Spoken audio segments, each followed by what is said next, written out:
Hello and welcome to episode 14 of the Chaos Daily Show! Yeah, Chaos Daily. That kinda took a break, but we're not gonna talk about that anymore. Let's just forget about it. Never happened. Stuff happened. Yeah. You saw from the, we started with a time-lapse today. How about that, hey? Starting with a time-lapse. Changing things up. You just can't expect anything here. Everything will always be different. There is no normalcy. Normalcy does not exist. So, we got rid of those little winglet things and went with like this, I don't know, what do you call that? It looks like a tiger shark tail maybe. Or one of those sharks that has the long top tip piece.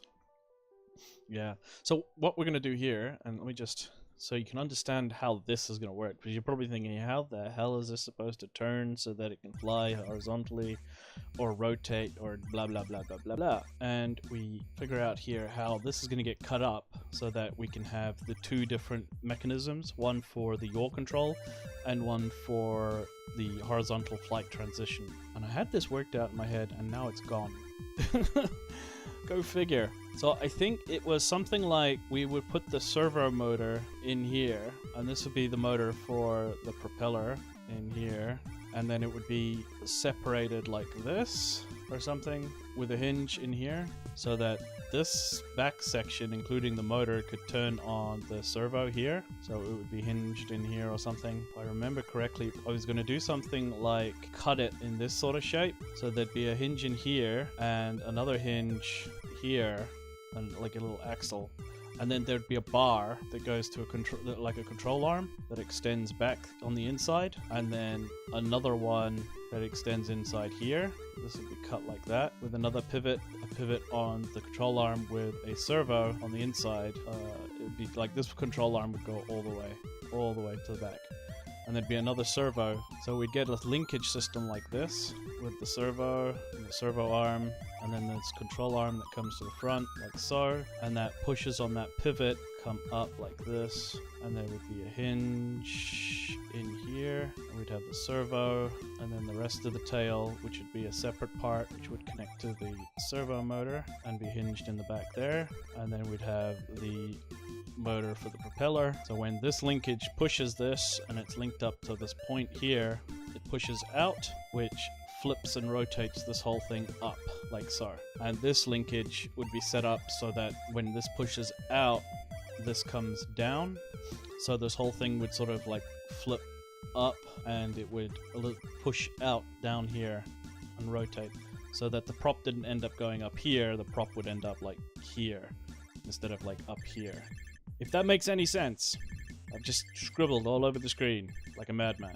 But I think this diagram will help make sense. So that it'll be, this section will be one part, and then there'll be like a wishbone in here with a parallelogram with a push rod that'll make it do stuff. Cool bananas. So that now you kind of understand what's going on there. I think it looks glorious. It really does. I've really cleaned up in here.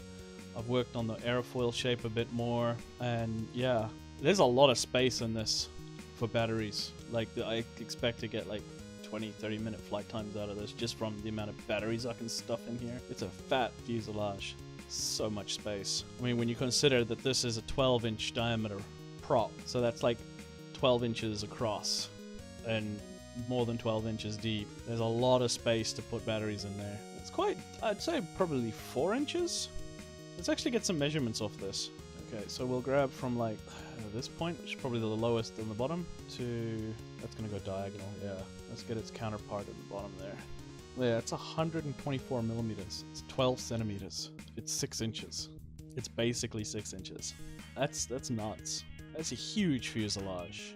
Like, you put little FPV cameras and stuff in it. And, I could stick two 90 millimeter EDFs on the inside of each side here with air intakes if I wanted to. just to be overkill, and like have the propellers fold up in such a way that when you kick in the EDFs it becomes highly aerodynamic. That'd be stupid. I mean, the wash coming off the back of the EDS would screw with this rear propeller, so we won't do that. We'll just keep it with this tricopter to horizontal flight transition design. But wow, how long is it? Let's see if we can grab the very tippy tip. That one will be close enough. 2, The very tippy tip. It's a meter in length, and can't quite grab the very tips, so there's like a little extra, and it's, holy crap, 2 meters wide. This is huge. This is a big aircraft. Wow.